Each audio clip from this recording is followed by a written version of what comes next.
everyone. Welcome to the sixth episode of the Real Emergency Vodcast. Thank you so much for joining us for this case review of a patient with delirium and agitated behavior. Real Emergency is produced in partnership with Antevy, Real DX, and 410 Medical, and powered by Prodigy EMS. I am Hillary Gates. I'm the Director of Educational Strategy for Prodigy EMS. All of these episodes will be available to you for CAPC credit on Prodigy EMS. And for those of you watching live today who want to earn 1 hour of CE, there will be a QR code on the slides that you can scan with your camera, and that will direct you to Prodigy EMS. Check us out also on your favorite podcast platform or on the Real Emergency YouTube channel. And finally, don't forget to follow and like Real Emergency on Facebook and Twitter. Let me briefly introduce our three experts. David Spiro is a pediatric emergency physician and professor at the University of Arkansas Medical System, and he's also the Chief Medical Officer of Real DX. Peter Antevy is a pediatric emergency medicine physician, EMS physician, and the founder of Pediatric Emergency Standards Incorporated. Mark Piehl is a pediatric intensivist at WakeMed in Raleigh, North Carolina, and is a medical director with WakeMed Mobile Critical Care. He is also the founder and chief medical officer of 410 Medical. We have three special guests today who will lend their expertise to the discussion. Toxicologist Jeffrey Bernstein is an EM physician and medical director for the Florida Poison Center. We also have two EMS physicians with us who will provide their experiences regarding these patients who, importantly, are almost always managed initially by EMS clinicians. First is Ken Scheppke, the EMS medical director for the Florida Department of Health.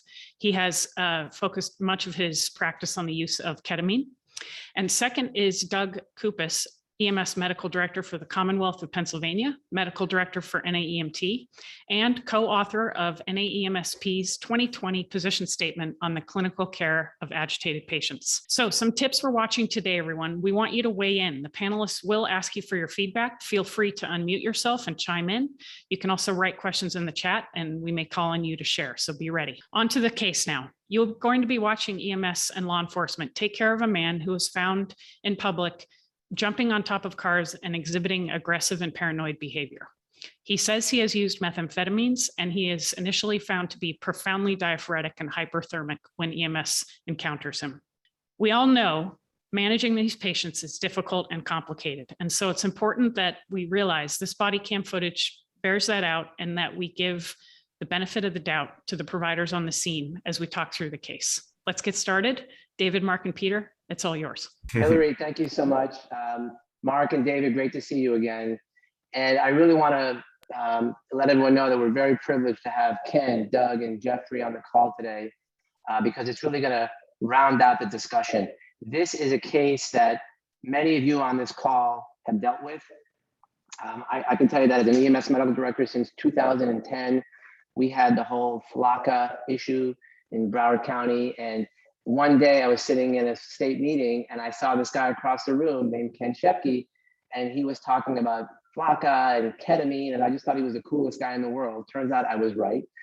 And then, we're in this family of EMS, and you meet people like Doug Kupas, who actually write the position papers for us, and then Jeff Bernstein, who many of us have called on many nights to kind of get that right advice, and he's helped us out in EMS in a great way. So I want to say a big thanks to to Mark for enabling us to obtain this video. We want to be very humbled by the fact that we have the ability to see what we're about to see, and just great respect to the men and women who treated this patient. And you'll see here that they just do an amazing job. So Hillary set it up for you already, that this is a person who is exhibiting symptoms of agitated behavior and was walking aimlessly in the street, saying things that didn't make any sense.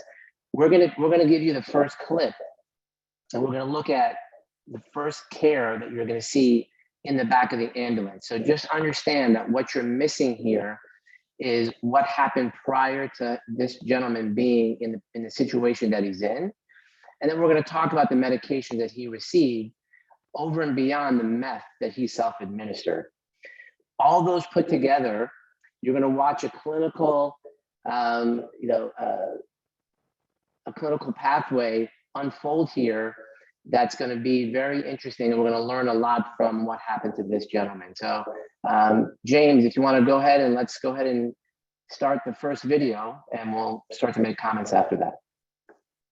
You're doing so good. Keep it just like that. Keep it just like that.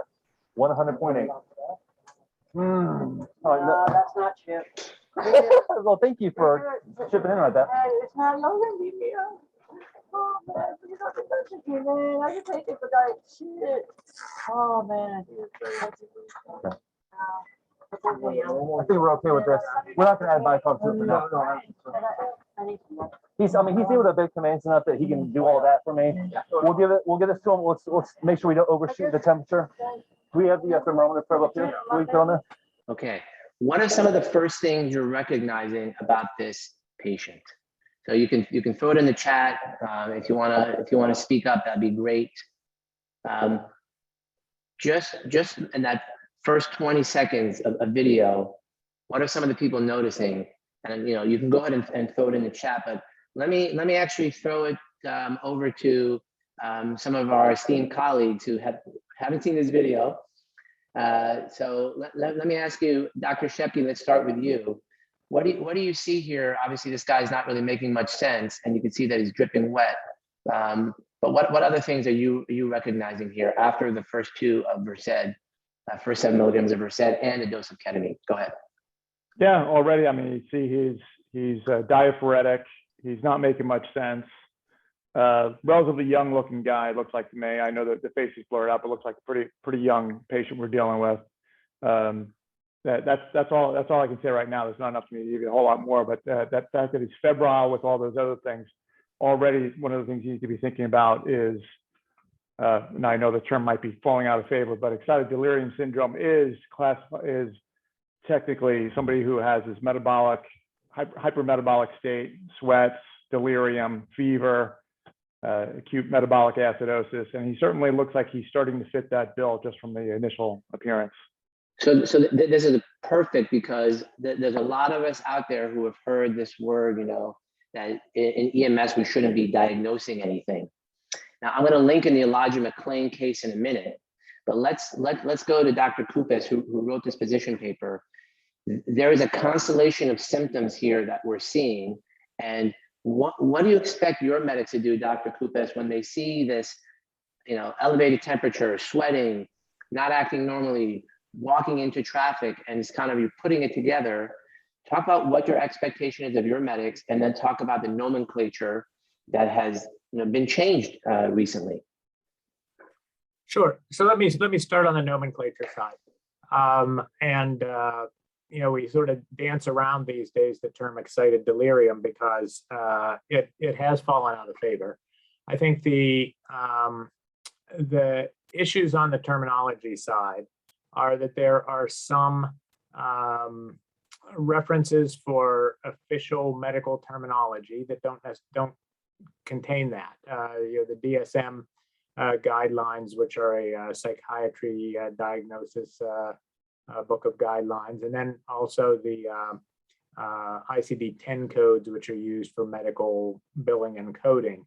And a lot of people have a lot of organizations that don't necessarily have expertise in dealing with patients that present like this, either in the emergency department or in the field in EMS, suggest that it's not a legitimate diagnosis. I think that we can get hung up on the semantics, but what happened with the position paper that was written is that what we'd rather do is recognize that there are patients who are in a delirious state, patients who are not aware of where they are, their surroundings, adequately communicating with individuals in the healthcare system, and they have delirium and they are agitated. We don't see, as was said, the precursor to this. We don't see him jumping on cars or exhibiting the agitated behavior, but we sort of have to take that story for granted. And if he was not able to communicate with people, you couldn't hold a conversation with him, he wouldn't follow your direction. He was delirious and agitated to the point where he was harming himself or putting himself into a metabolic situation that is dangerous, then I think you can use different semantics. That we prefer now to use delirium with agitated behavior, or ACEP has started to use the term hyperactive delirium with agitated behavior. But again, it's semantics, but I caution people to be careful about using in your protocols and your terminology and your diagnoses on patient care reports and things the term excited delirium. Okay, well that's great insight. Oh, go ahead. Somebody wanted to make a comment? So I honestly would be careful about using any of those terminologies. I tell my friends all the time, one of the reasons why, people get poor medical care is, they go on the internet, they figure out what they have, and then they tell their doctor, I have a migraine, instead of saying I have a headache. Or, they say I have a migraine, your doctor looks at you and says, well, it's not a left side. No, you don't have a migraine. And then they overlook the fact that maybe, you have some other neurologic issue that they're not even looking into because you didn't give them your symptoms. You handed them a diagnosis. And so you anchored them. And I think pre-hospital people need to be aware that it's really easy, when I'm an emergency physician, for EMS to come in and kind of anchor you to a diagnosis, and that predisposes me to miss something else, to miss part of the big picture. I think the best way to handle this, especially given the terminology issues you just heard Dr. Kupas mention, is just say what the patient has. What are you observing? Patient has altered mental status, delirium, uncooperative, febrile, diaphoresis, hyperventilating. Just list those things, and the diagnosis will be what it turns out to be. But that way you don't get caught up in the semantics. Dr. Kupas, go ahead and answer. Yeah, I certainly agree with that. I think the terms that I was using, the delirium doesn't imply a diagnosis as much as you are assessing the fact that the patient is not connected with you. You can't carry on a conversation. They are not able to be based in the reality of what's going on and understand what's going on.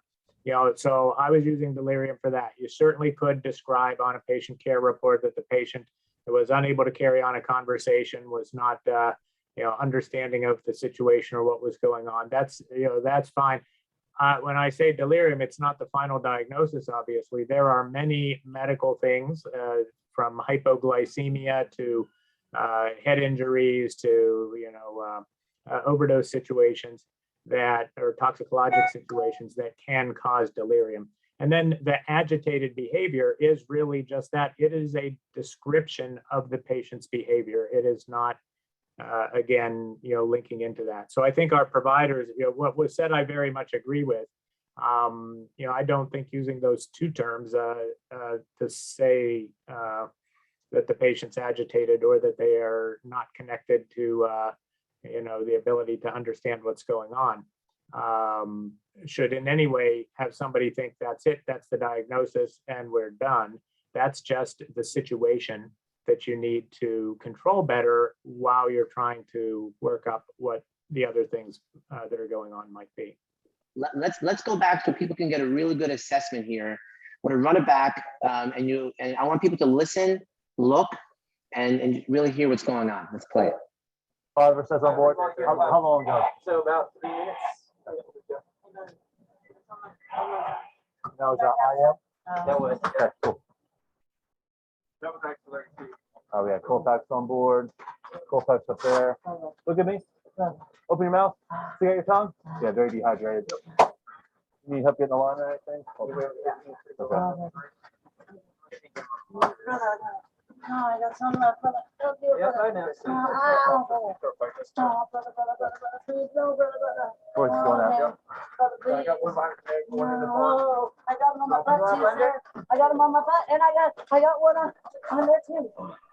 Okay, you saw he's doing a very good job of making an assessment. You can see the guy was actually following instructions. Notice that he's being restrained. So I wanted to make a mention here that this gentleman is now handcuffed to the bed. And again, I want to bring up the point here that the way they got him to this point is total of 7 milligrams of Versed. And maybe Mark can help me. What was the total dose of ketamine and what was the route it was administered? Peter, I believe the ketamine was IM, and I don't know that we know the entire dose. I think we may hear a mention of it coming up as we move forward. We got it, Mark. It's actually IV after they get the IV, and it'll be 100 milligrams of ketamine. And it's worth mentioning, we got a couple comments about where's the end title to kind of get an early assessment of his level of acidosis. That's coming. It was a good observation that someone made, but that's coming. Now I want to stop here because this is interesting. We just heard that a patient with excited delirium got an IV dose of ketamine, and I'm interested in that because it means that the Versed was, it gave them enough of a window to get this guy to let them put an IV in, right? I mean, how many people here, I would love to see it in the chat, how many people here are going for an IV with their excited delirium? We're saying the word excited delirium, but you know what we mean, hyperactive delirium. You're giving me chest pain here. Every time you say that, we have to retrain that. Yeah, we do have to retrain on it. What are your thoughts? So I would love to hear from the panel here about the route of administration. Listen, not that one's right or wrong, but there's a safety issue here and there's a timeliness issue here. Obviously, the dose they gave was very good and it worked really well. Thoughts from the panel? Well, I would back up even further here because, you know, part of my job, I'm a toxicologist. I'm the director of a large poison control center, but I'm also an emergency physician. And, you know, I often have to remind, especially physicians that, you know, in the toxicologic paradigm, antidotes fall way below, you know, basic and supportive care. And even, you know, my worst cyanide doses, you can support them for a long time before you have to start pulling out antidotes. And in this case, you got a guy, we didn't see the video, but I'm sure this is the guy that I remember this. He was jumping on cars and he ended up falling on his back. This guy could easily have a C-spine injury. In addition, you know, when he's flailing around, people were trying to get control of him and trying to tie him down. You know, we could be completing a C-spine injury, you know, in addition, you know, and airway, breathing, circulation, protect the C-spine, all of that stuff really comes first before you start thinking about how you go. Now, obviously, they had to get control of this guy. He was out of control and they needed to, you know, to calm him down, but. Right. You make some very good points. I would love to hear the opinions from the panel as well, that in EMS, when we get there, oftentimes, you know, we had a case once where the guy was trying to crawl through the doggy door. The owner of the house had a gun to his face, and thankfully the guy didn't shoot. But like, we get there, police are there, it's mayhem. And now we have to figure out, hey, we have a patient who's a medical patient, right? So it's a very fine line between using something just to get things going here. I would love to hear, Ken, what are your thoughts on this? You run a very large system with 150,000 or more patient runs per year. What would you say to Dr. Bernstein's comment? Yeah, so when you've got someone who's fighting you and they're a danger to themselves and others, and we've had violence against our paramedics, we've had people jump out of the back of moving rescues. You need something that you can get in them relatively quickly. Now, this gentleman right now who's lying on a stretcher and doesn't seem to be fighting all that much, I'm not sure I see an indication there at the moment to go ahead and give him something more. But I assume in the beginning when they were fighting with him, they needed to give him something. So our protocol is for intramuscular, because the patients I'm envisioning, there's no way you're getting an IV in somebody that's fighting you like that, and it has to be intramuscular. And the reason why we chose ketamine is because of all the various options that are out there. It's the only one that's going to work really fast and still preserve the respiratory drive. So I know there are other options. I know folks have been using benzodiazepines and Haldol and maybe droperidol. The problem for us is those things, the onset of action of those are relatively slow compared to ketamine, which is why about a decade ago, we started studying ketamine in the field for exactly this use. Okay, excellent. So I am going to bring that point back to you later, Ken, because something's going to happen here at the 20-minute mark, and we'll get to that in a minute, with regard to his respiratory effort. And I'm going to want to get your opinion, Dr. Kupas and Dr. Bernstein, because, you know, this theory that we give ketamine and everyone continues to breathe, as you well know, because you did the paper on this, that may not be all well so good and true, depending on what other things are in the system. Can I ask a question, Peter? Just even at a higher level, what are the do's and don'ts about scene safety in this case? Because initially there was some direction following, and then it seemed like there was an escalation of agitation. One of the paramedics was holding his legs down. What do you teach as a medical director? And I'm curious about our esteemed panelists. What can you teach us? And I'm curious about our learners as well and attendees. What you teach your teams about scene safety, because this can be a very, very difficult scene to control, especially if they're benzoed out. And I'm just curious what you're teaching your paramedics and around that. Let's throw that to Dr. Kupas. Doug, take that one. Sure. So, and a couple follow-ups on the previous two.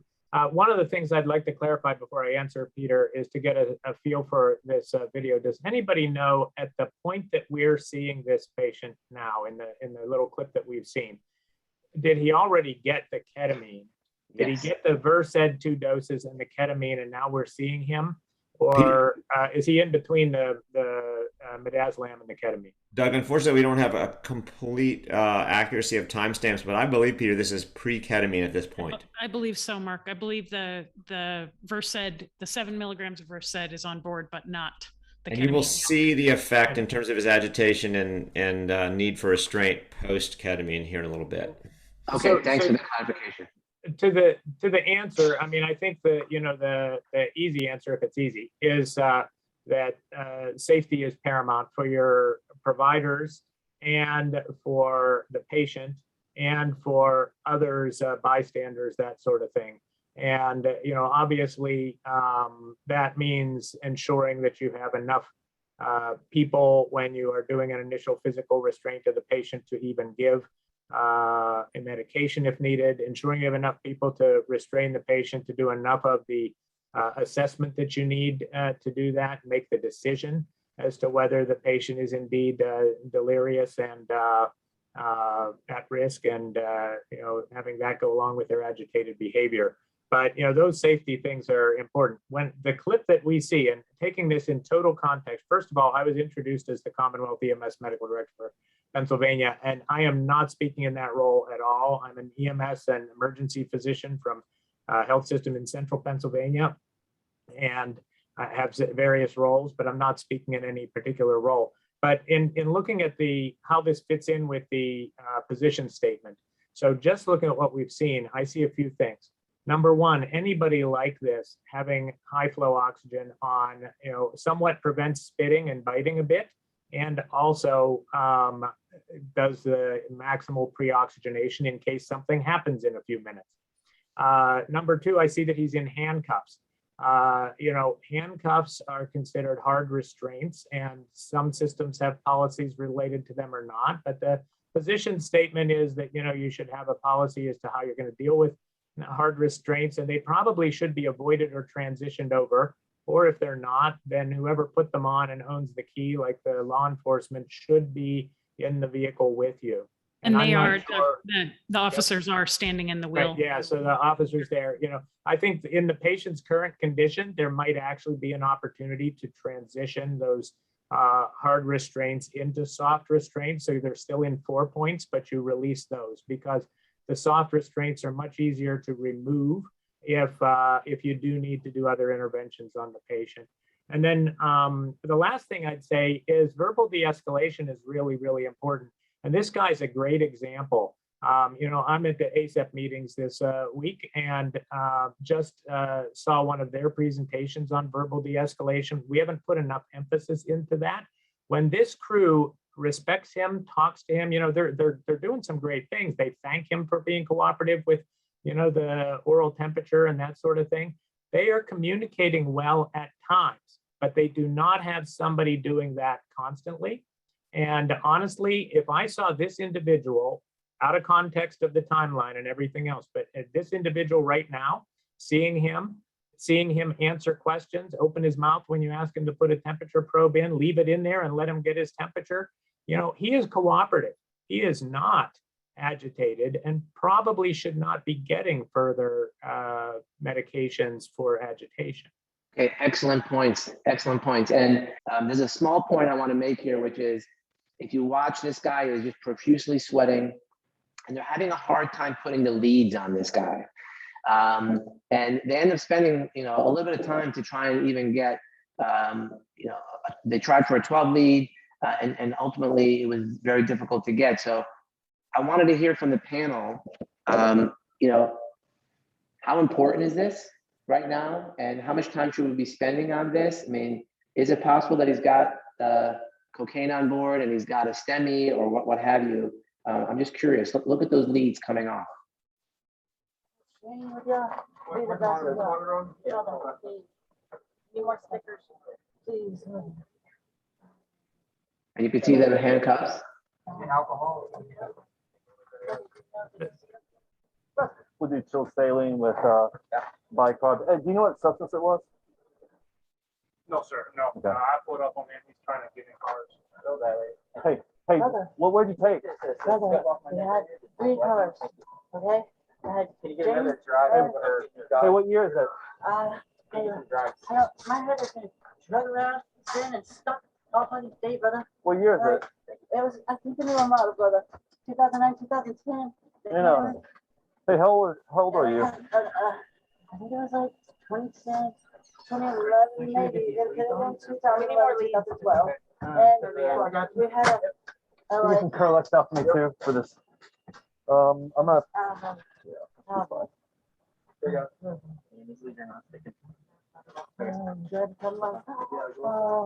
Okay. All right. So, Hillary, you're someone who, been in the field for many years.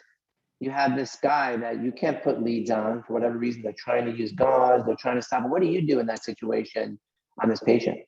Yeah, I mean, there's techniques that people have thrown out there, like using alcohol wipes to dry them off or whatever. Aside from worrying about a cocaine-induced MI, and knowing that I can detect his heart rate, his rhythm, and kind of his level of consciousness and everything in other ways, I'm not going to worry too much about a 12 lead. If I needed it really badly, I have had times where everybody puts their fingers on the stickers, press the 12 lead button and hope you get it. And that's what they end up doing later. But I think they only get the 3 leads. So the other thing I just would say about this is that when you watch a video, again, this is all, we got to give them the benefit of the doubt. And you see all these providers in the back, everyone's trying to chip in and do something. And I really like watching this because I like the team approach that there's communication, the supervisor who is body cam footage is whose footage we're watching is directing some patient care, but actually the paramedics and the EMT are doing a lot of the patient care on their own, and they're trying to work around the fact that he's restrained, and there's a lot of hands in there. And then eventually we will, as Doug mentioned, we will see them remove the hard restraints and get to the soft restraints. So, while it looks like they're trying really hard all the time to get this 12 lead, really maybe it's more just about that's one person's job. Yes, great point. And I know, Doug, you want to make some comments on that? I see you have a thumbs up. No, I accidentally raised my hand. I was just trying to raise the thumbs up for the idea. There's a lot of teamwork going on here, and definitely want to give credit to that. Yeah. Yes, I echo that as well. All right, so we want to now get to the point where he ends up getting the ketamine. He's about to not be fighting us anymore, but whatever you want to do.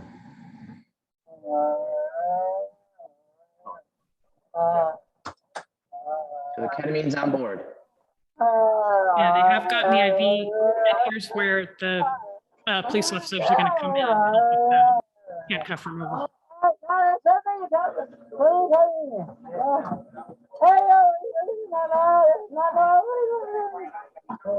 He's definitely abundant enough compared to what. I got one out. Still got it? We're good. All right. I need this.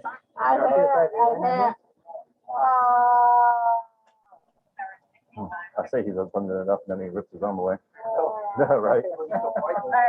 Well, we've got what, 7 of Versed and 100 of ketamine on board now. I'm definitely holding that line. You got it. You do that. I'm gonna hold my line. There go the soft restraints. It's gonna be weird for you to do because I got my line right here. Because now the point I want to stop on here is we mentioned the word bicarb here. You heard the word bicarb mentioned, and he did receive bicarb, at this point in time. So Dr. Bernstein, can you come in here and talk about the role and use of bicarb in these patients?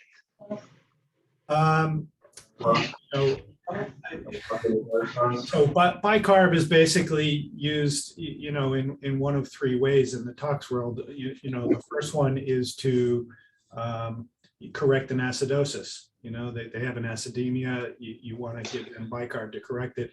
At this point, this guy probably is a little bit acidemic, but we really don't know. And so I think in that situation, I think volume replacement and, crystalloids is probably more important than, pushing an amplitude of sodium bicarb. We also use it in the tricyclic antidepressants and other sodium channel blockers to, allow sodium through the sodium channels and, for myocardial depression and conduction, widened QRS. And then we also use it to enhance elimination. So right at this point, I don't see any compelling reason to want to start using bicarb on this patient.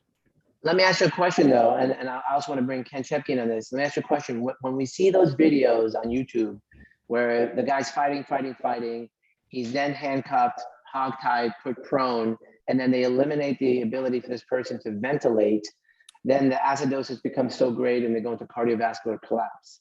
And then so, we kind of have always said that in these patients, to prevent getting there, and he was getting normal saline as well, but so is there utility in this particular case? Because once he goes into cardiac arrest, it may be too late then. So what are your thoughts on a preemptive dose of bicarb in this type of patient? Well, what you're doing there is you're trying to fix a respiratory acidosis with a metabolic product. So you don't give bicarb to fix respiratory acidosis, you ventilate them.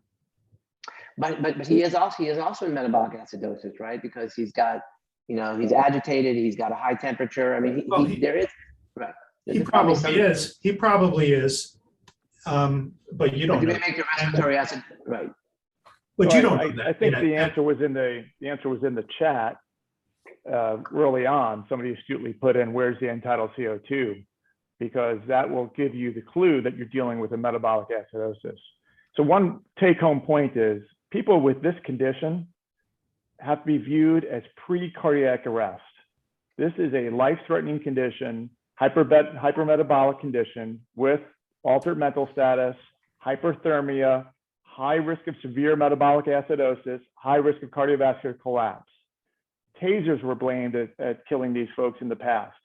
So I know currently people are, pointing the finger at ketamine, but we have to look at the underlying etiology. The underlying etiology is a life threat. And no matter how you handle these folks, their life is in danger. So you should view every single one of these as pre-cardiac arrest. And to Dr. Antevy, your point, yeah, if they do have this particular diagnosis, they are often in severe metabolic acidosis. And one of the big errors that are made in management is not allowing the respiratory compensation for metabolic acidosis. So if you allow them to hyperventilate, they can on their own maintain some equilibrium where they don't get so severely metabolic acidosis that shuts down the cardiovascular system. Once you put them prone, put a knee on their back, etc., that's bad. So one of the things I like about this video is they've got him supine. I don't like that his hands are behind his back, but they've got him supine, which is great, and nobody's jumping on top of him. The sedation issue, obviously we can talk about various ways of sedating them, but the most important thing from a resuscitative standpoint is, number one, allow hyperventilation. Number two, like Dr. Bernstein just mentioned, start flooding these people with fluids. And then the bicarb, that's a little bit up for debate. I believe that bicarb is probably indicated if their end-tidal CO2 is like less than 25, it shows a severe metabolic acidosis. You can probably use that as a surrogate marker of lactic acidosis in the field and give them bicarb based on that. But to Dr. Bernstein's point, unless you have some measurement, you can't just guess. You want to see that end-tidal. Peter, I don't think that giving an amp of bicarb is going to hurt anybody. I mean, it's a pretty benign thing to do most of the time. But you said something really important here. Look at the underlying cause, because, and I recall, this video occurred in a time when we were practically in a cathinone, a bath salt epidemic. And so it was pretty, common things being common. And so that's what we were treating. But the differential here is still pretty wide. He could have alcohol withdrawal. He could be cocaine toxic. He could be doing methamphetamines. He could be doing cathinones. And, treating the underlying cause is the most important priority here. Great comments. Doug, go ahead. Yeah, I think one of the important statements that was just made by Ken is the pre-cardiac arrest statement. We have a crashing patient protocol that was started when an agency noticed that a lot of their cardiac arrests witnessed by EMS were actually delayed in some of the initial basic care while they were taking the patient out to the ambulance where they were more comfortable. And so for the last 3 years or so, we have this crashing patient protocol, which is really just a pre-cardiac arrest protocol. In the patients who are lined up to be an extremist and worsen into cardiac arrest. And this guy is one of those cases. I think I would make the argument anybody that you are doing pharmacologic management to take care of agitated behavior and delirium is a pre-cardiac arrest patient. So, that goes back to that high flow oxygen from the get-go, having somebody attentively watching his breathing and airway and being prepared to do a good, they have plenty of people in the back, 2-person bag valve mask when you need it to ventilate to prevent, the cardiac arrest that might ensue. And, I'm sort of on the fence on the bicarb question on this one. I think it's okay if they thought to do it. I think it's okay if they skipped it. I think what would be worse would be paying attention to things like the 12 lead or giving the bicarb to the point where you're not really getting ready for the, managing the respirations and the volume to prevent the cardiac arrest. Perfect I think segue. Dr. Kupas is exactly right that we can't get tunnel vision on any one thing. The big issues here is airway, ventilation, getting the temperature under control, decreasing the hypermetabolic state, low stimulus, because the more agitated they get, the more acidosis they produce, and start getting them to higher level of resuscitative care. This is a very highly critical patient. Yeah. Okay, so here we go. Now we're at the moment. We're at 1:40 p.m. at least my time. We're now going to go to the part of this case where he's got meth on board. He's got 7 of Versed on board. He's got 100 of ketamine IV on board. And now, James, let's play the clip to see what happens next.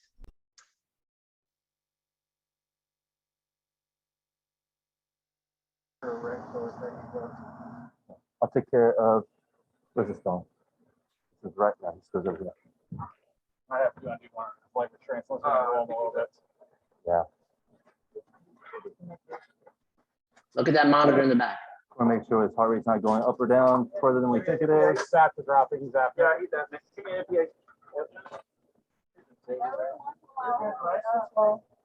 he's not after. Okay, let's stop it right there. So I'm going to bring Ken in first, then I'm going to bring Dr. Bernstein in next. So Ken, you have data on this. What's going on here? Why did ketamine make this guy happen?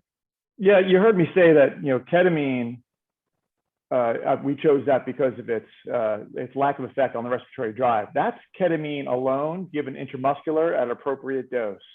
When you start combining stuff and you basically do chemistry experiments and add benzos and whatever they took on the street, now you've got unknown what's going to happen things.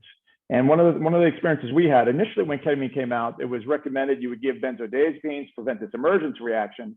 What we found is actually every time we did that, or not every time, but of the folks that got respiratory depression after ketamine, all of them had gotten benzodiazepines also. So what we found was when you have another CNS depressant on board plus ketamine, now you got to be worried about respiratory depression. Now you're not dealing just ketamine alone. And those things seem to be more than just additive. They seem to multiply their effects.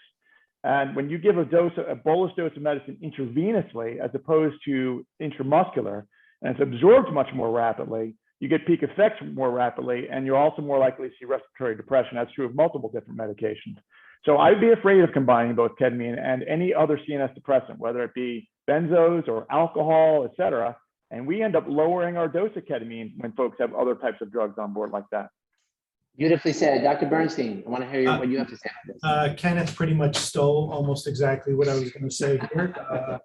Yeah, he's absolutely correct. All of these drugs are good drugs if you know how to use them and you use them correctly. In fact, I often get consulted and they say, well, what drug do you want me to use? And I say, well, what do you have?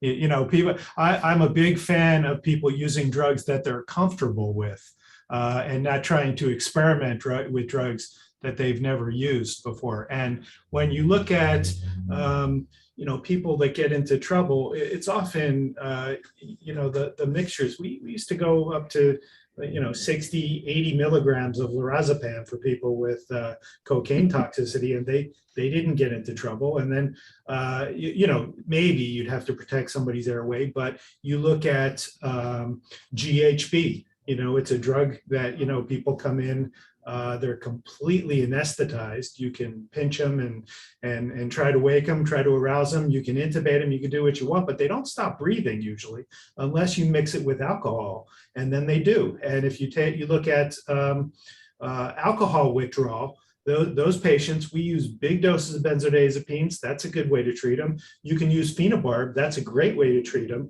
right? The people that end up getting intubated are the ones that got a bunch of benzodiazepines, and then somebody got the idea that, phenobarb is a better drug to use, and then you add phenobarb, and then those are the ones that end up getting intubated.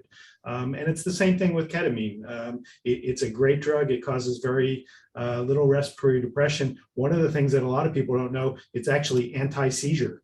So if you have somebody with a lot of cocaine on board, it helps protect them against seizures. But when you start mixing them with other drugs, that's where people get burned, I think.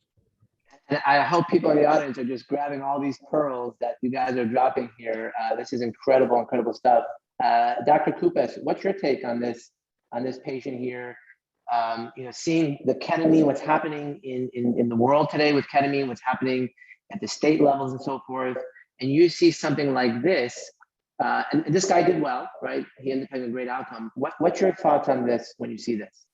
Well, I think to the mixing, I have never been a fan of that. I'm old enough to go back to the days where people were advocating that in a VFib cardiac arrest, you should immediately give lidocaine, amiodarone, and magnesium as a cocktail.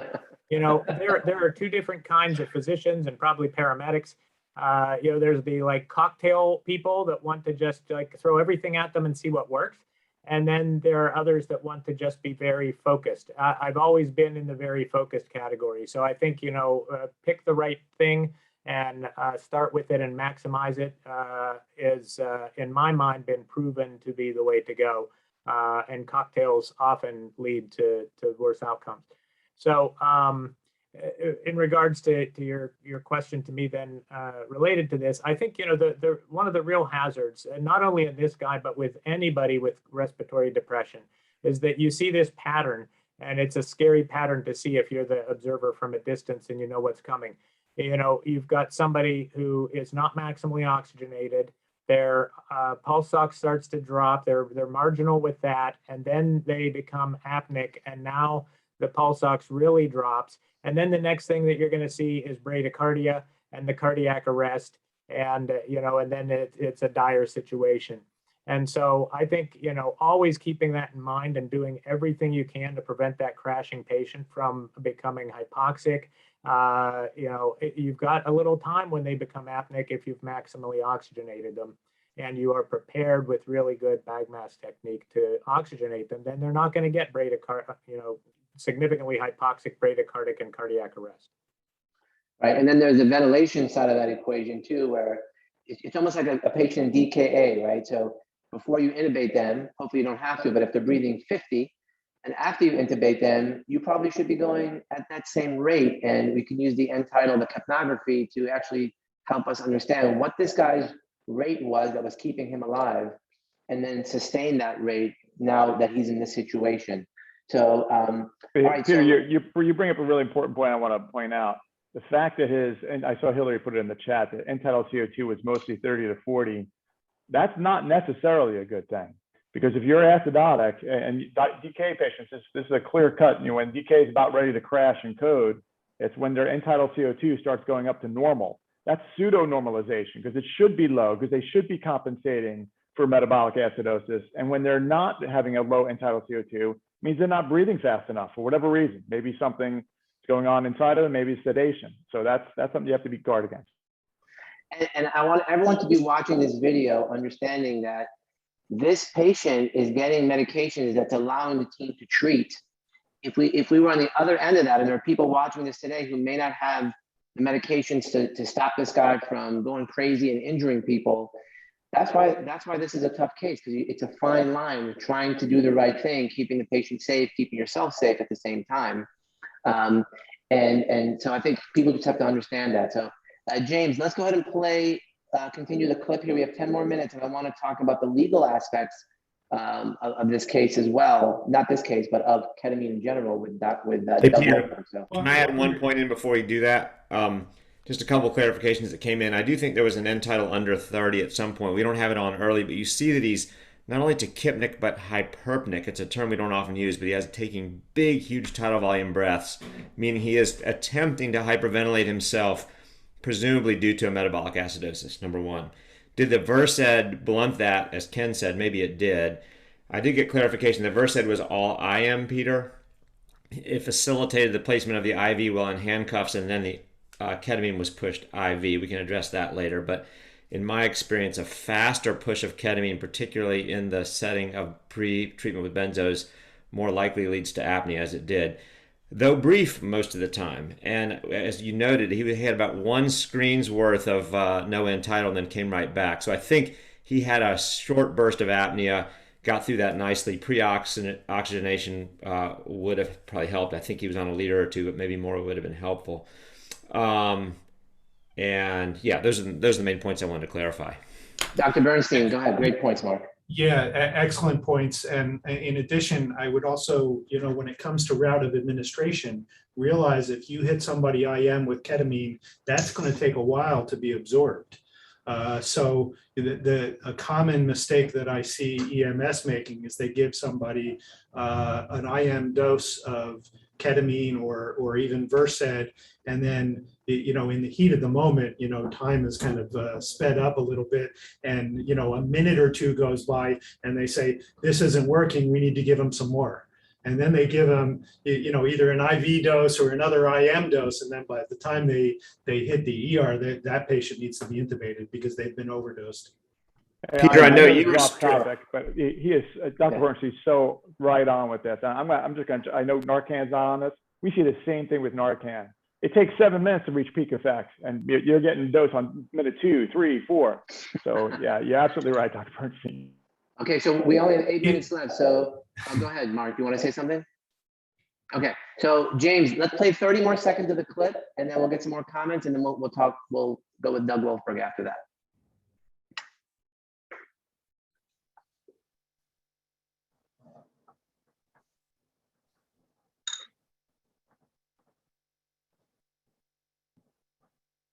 You can kind of get a sense of his respiratory effort here. It looks like it's trying to come back to life here. His respiratory effort, that is. He's definitely skirting the line of being, he definitely has some periods of apnea. Okay, so what I want to talk about next is the fact that here we had a patient in the back of the ambulance who was not being told. The paramedics did an amazing job. They weren't being told by anyone what to do and that type of thing. But we heard and we saw the case of Elijah McClain, where you had 2 paramedics who apparently gave the drug by request, let's put it that way, of the police officers. And what I want to talk about is that, obviously in EMS, as medical directors and as the people on the front lines, like you guys who are doing the work, there's a very important point here, which is we make the medical decisions and no one should tell us what to do. And there were criminal indictments brought against these 2 paramedics. So let's quickly bring in 2 minutes of Doug Wolfberg's comment, very renowned EMS attorney and prior paramedics. So James, play that to hear that part of the story, and we can discuss afterwards. What the prosecution is saying is that the paramedics made an incorrect medical judgment that Elijah McClain had excited delirium. They're saying they wrongly diagnosed that condition. And yes, folks, they do use the word diagnosed multiple times in the indictment. So they say that the medics wrongly diagnosed excited delirium, which entered them into the protocol, which the protocol calls for the administration of ketamine. And when they wrongly entered that protocol because of the incorrect diagnosis, they next incorrectly judged Mr. McClain's weight to be 200 pounds and dosed him at 500 milligrams. The applicable protocol, the calculation should have been about 450 milligrams, but they had also incorrectly judged his weight at 200 when it was actually 143, and he should have been dosed at 325 milligrams under the protocol. So in essence, what the prosecution is saying here, folks, is that because they incorrectly diagnosed excited delirium, the administration of ketamine was unlawful. Let me say that again. Because the paramedics had incorrectly diagnosed excited delirium, the administration of ketamine was unlawful, okay? So that essentially has criminalized clinical protocols. Now, folks, legally, we have seen the violation or deviation from protocols. It can be the basis for medical malpractice. That is common. We've seen courts cite protocol deviation as evidence of gross negligence because most plaintiffs in civil cases have to get over the hurdle of qualified immunity that most EMTs and paramedics enjoy across the country. We've seen that used as evidence of gross negligence. We've seen it used as evidence of administrative actions by state certification or licensing bodies against EMTs or paramedics. We've seen medical directors use it as justification to terminate somebody's medical clearance or medical command privileges. We've seen it used as a basis to terminate an employee, right? But in my 25 years as a lawyer, and then however many years before that as an EMS provider, going back to the late 70s, I have never seen the deviation or violation of a clinical protocol serve as the basis of criminal charges, criminal homicide, manslaughter, assault with a deadly weapon, i.e. ketamine.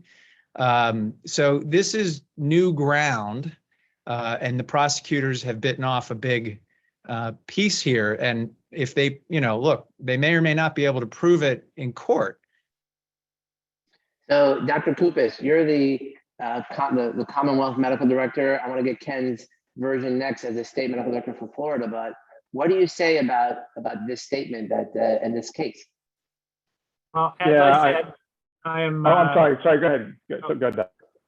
Yep. As I said, I'm not the not the Commonwealth Medical Director on this video, nor speaking for the Commonwealth. Doug Wolfberg did grow up and do EMS 7 miles from where I am right now. The thing that bothers me the most is that we do see this very scary situation where you've got, a criminal case versus a civil case. And traditionally, if there is malpractice and, we do the best we can in medicine anywhere that we're doing healthcare, whether it's in the streets with EMS or in the hospitals, in the emergency departments, you do the best that you can, but we know that, there are misadventures where an inappropriate weight estimation or something like that occurs. Generally, that has been, malpractice in the past and a civil issue. To turn it into a criminal issue, I think has a lot of people scared. And if they're not scared, they haven't really realized what's happening. Because anywhere in medicine to think that a medical mistake could be turned into a criminal act would really have a lot of people second guessing what they're doing, I think, and would be terrible for patient care across the country. Great comment. Ken, go ahead. Yeah, so I'm going to take a page out of Doug's book and point out that I'm not speaking on behalf of the Florida Department of Health as the state EMS medical director and giving you an official opinion from the state government. But in my experience as a local EMS medical director throughout the multiple agencies we work with in Palm Beach County, and my experience in researching ketamine for pre-hospital, I'd say if you're going to say ketamine is a deadly weapon, then we are filled with deadly weapons in the field of medicine, because there are so many things we use that if used inappropriately, wrong dose, wrong route, could lead to patient harm. And we know that there's National Institute study that showed lots of medical harm. So medical mistakes happen all the time. There's a difference between malpractice and criminal in my mind. And really, if you look at the difference between 300 and whatever dose, 300 milligrams of ketamine and 500 milligrams of ketamine, really, is that the difference there? I don't think so. I think the difference is you don't allow the patient to hyperventilate. You're not resuscitating them. You're not treating the patient like the life-threatening critical illness it is. I mean, like I said, my taser comment before, it's not the intervention we're putting that's killing these folks.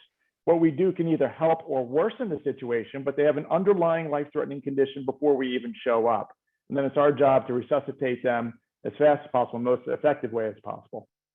Okay, great comment, Ken. Dr. Bernstein, I'm going to give you the final comment, and then we'll let Hillary Gates take us away. This has been incredible. You give us the last word, sir.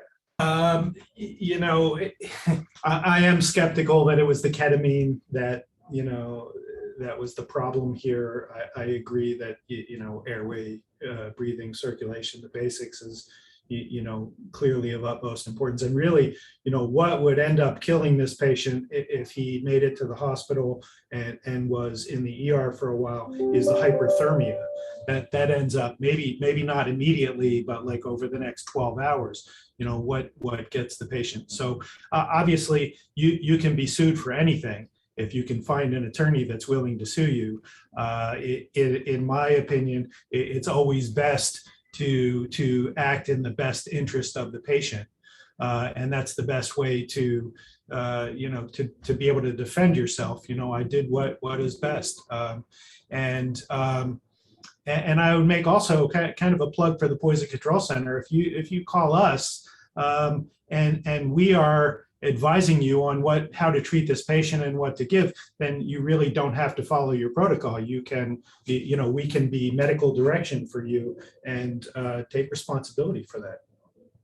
That's an incredible comment. So on behalf of Dr. Piehl, Dr. Spiro, and myself, I want to thank the three of you for joining us. This has been incredible. Hillary, take us to closing. This has been great. Thanks, everyone. As a paramedic and all of you who are chiming in and sharing your incredible thoughts, thank you for doing what you do, for recognizing that this issue is of utmost importance and that our safety and the patient's safety is the utmost importance. And we really want you to use our knowledge here, these incredible docs that we have and these clinicians, to educate your agencies, your medical directors, your chiefs, your students, your recruits, whoever they are. And please make sure that people are getting the right story and that they have the right knowledge to take care of our patients and do the best that we can. Thanks everyone for coming today.